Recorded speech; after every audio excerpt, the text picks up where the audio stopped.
Naam, kwa yale ambayo yanajiri hivi sasa ni kwamba mjini Kisii katika barabara inayotoka mjini ikielekea maeneo ya Nyanchwa, mwili wa kijana mdogo umeweza kupatikana ukiwa umetupwa mtoni na watu ambao wasiojulikana.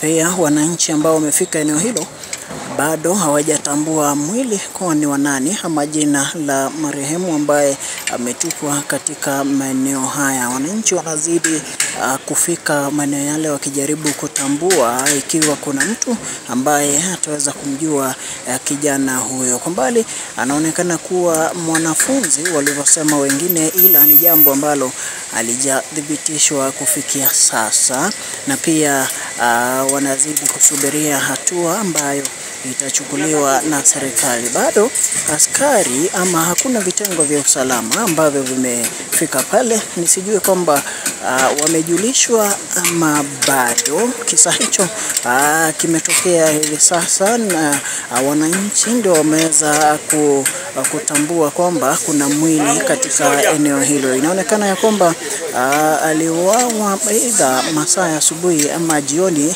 kisha mwili wake ukapelekwa na kutupwa maeneo hayo.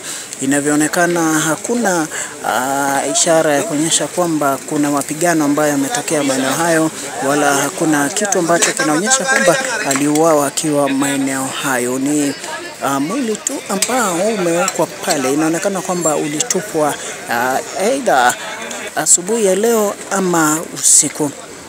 Tulipozunguka na kuangalia maeneo haya moja kwa moja ili kudhibiti kilichotokea, baadaye niligundua ya kwamba ni maeneo fiche, lakini ukizunguka upande wa juu eneo la Nyanchwa, kuna jambo ambalo limeonekana pale ambalo linaweza saidia vyombo vya usalama ili kujua ni kipi ama ni sangapi mwili uliletwa upande huo na ni nani aliyeleta mwili huo na kutupa maeneo hayo.